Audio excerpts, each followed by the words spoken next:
Heboh di media sosial, seorang guru MTSN Negeri 2 Deli Serdang pidato kesaktian Pancasila serta pemahamannya membuat para netizen heboh dan merinding serta menangis. Semoga ada reward dari pemerintah. Jika dia masih honorer, semoga diangkat menjadi PNS. Simak selengkapnya.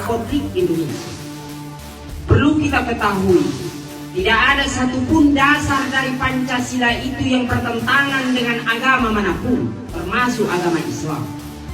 Tidak ada satupun di dalam Pancasila itu yang bertentangan dengan syariat Islam. Karena di dalam sila-sila Pancasila itu terdapat ajaran-ajaran yang memuat dari Al-Quranul Karim.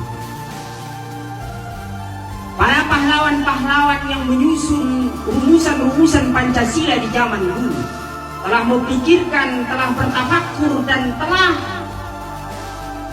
memohon beristikharah kepada Allah Subhanahu wa Ta'ala lewat munajat mereka, lewat doa-doa mereka, lewat istikharah mereka untuk menjadikan Pancasila tersebut sebagai dasar negara Republik Indonesia. Dan perlu kita ketahui, Indonesia terdiri dari berbagai macam suku, terdiri dari berbagai macam agama, dan terdiri dari berbagai macam bahasa. Maka oleh karena itu, sudah cocok dan sudah sepantasnya Pancasila ini dijadikan sebagai landasan atau sebagai dasar di negara Republik Indonesia ini. Seandainya Al-Quran dijadikan sebagai dasar di negara ini, maka orang-orang yang non-Islam akan menyatakan tidak akan setuju. Seandainya Injil dijadikan dasar di negara ini, maka orang Islam dan orang lainnya tidak akan setuju yang beragama yang bukan Kristen. Maka jalan tengah diambil oleh para pejuang. Pancasila sebagai dasar yang tidak bertentangan dengan agama manapun, bahkan sangat didukung oleh Islam. Karena di dalam nilai-nilai Pancasila itu terdapat hukum minallah wa hukum minannas. Salah satu contoh, Islam mengatakan bahwa qul huwallahu ahad. Di dalam Pancasila ada termaktub, yaitu ketuhanan yang Maha Esa. Jadi barang siapa yang tidak mengakui tidak adanya agama di Indonesia, berarti bukan NKRI. Barang siapa yang tidak mengakui bahwa dia beragama, berarti dia bukan merupakan rakyat Indonesia. Karena apa? Di dalam Pancasila termaktub ketuhanan yang Maha Esa. Dan di dalam Al-Quran pun termaktub ketuhanan yang Maha Esa itu lewat surat Al-Ikhlas. Mengikhlaskan diri kepada Allah, menghambakan diri kepada Allah. Dan tidak ada tempat di negara NKRI ini bagi perongrong Pancasila. Tidak ada tempat komunis di NKRI ini. Dan tidak ada tempat bagi khilafah di negeri ini. Karena apa? Negara Indonesia adalah negara Pancasila, bukan negara Islam.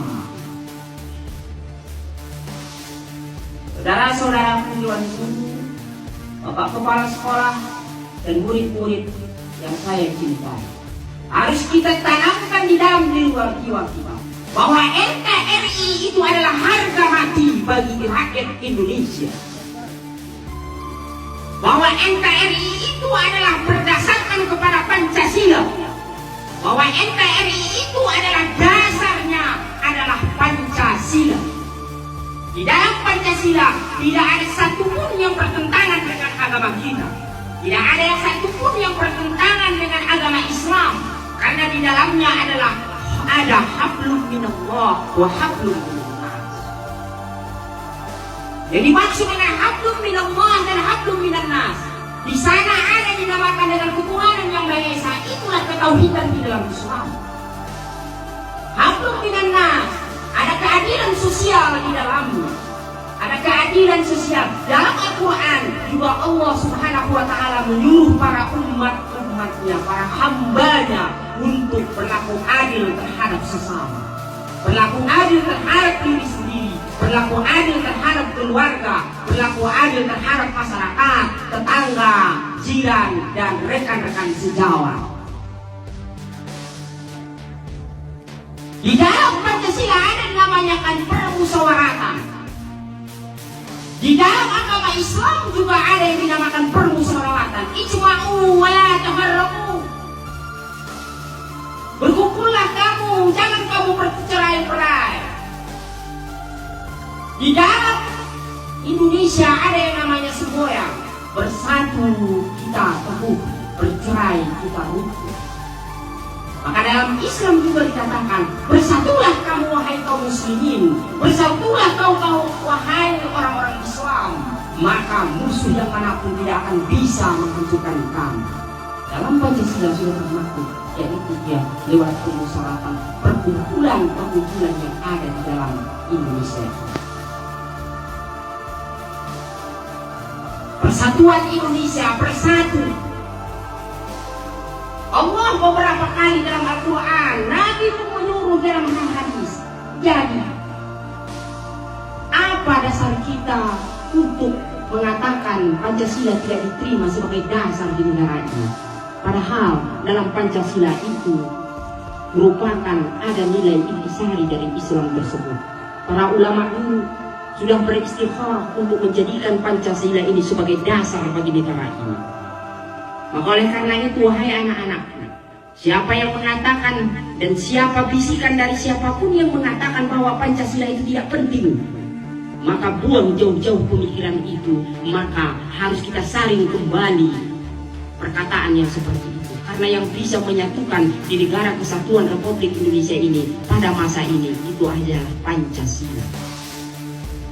Terbukti kesaktian Pancasila ini beberapa kali lewat DITI, lewat pemberontakan yang terjadi di Indonesia ini, lewat pemberontakan PKI sudah 2 kali memberontak, PKI Mediun dan PKI-nya DNID, lewat pemberontakan yang lain untuk menguji kesaktian dari Pancasila ini. Tapi alhamdulillah dengan ridho Allah, dengan rahmat Allah, dengan kekuasaan Allah, Pancasila kembali terlindungi untuk menjadi dasar di negara Indonesia ini.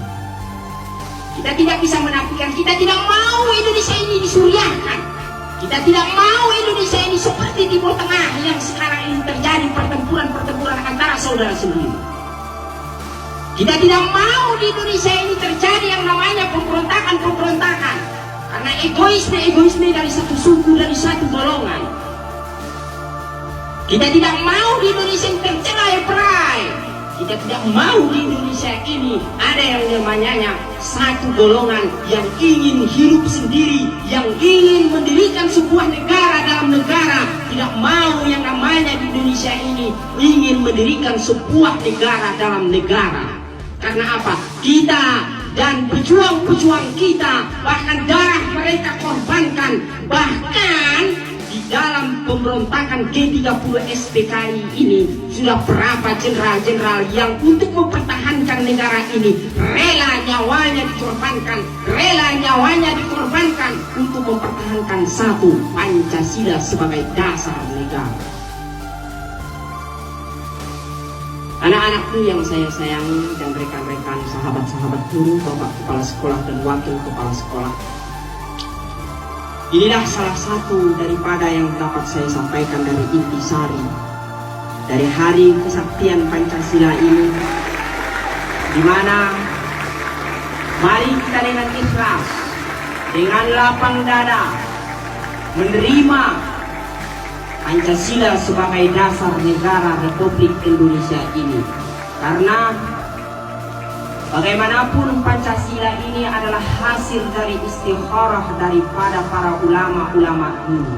Termasuk di dalamnya adalah salah satu ulama yang terkenal dari Jawa sana, yaitu Mbah Imam Hashim Asy'ari, seorang ulama karismatik di tanah Jawa. Dan masih banyak ulama-ulama yang lain yang mendirikan negara ini, yang menjadikan dasar daripada negara ini Pancasila itu. Mereka tersebut merupakan tokoh-tokoh panutan di luar Pulau Sumatera sana, dan termasuk dari Pulau Sumatera ini pun ada. Mereka tidak akan mungkin mau menjadikan Pancasila itu sebagai dasar negara seandainya Pancasila itu bertentangan dengan agama-agama yang ada di Indonesia. Maka oleh karena itu, kembali kita kepada apa yang sudah disusun dan dirancang oleh mereka. Karena mereka tersebut menjadikan Pancasila sebagai dasar negara ini adalah sudah melewati istikharah, pemikiran panjang, dan juga yang lainnya. Mungkin ini yang dapat saya sampaikan. Wallahul muwaffiq ila aqwamit thoriq. Wassalamualaikum warahmatullahi wabarakatuh.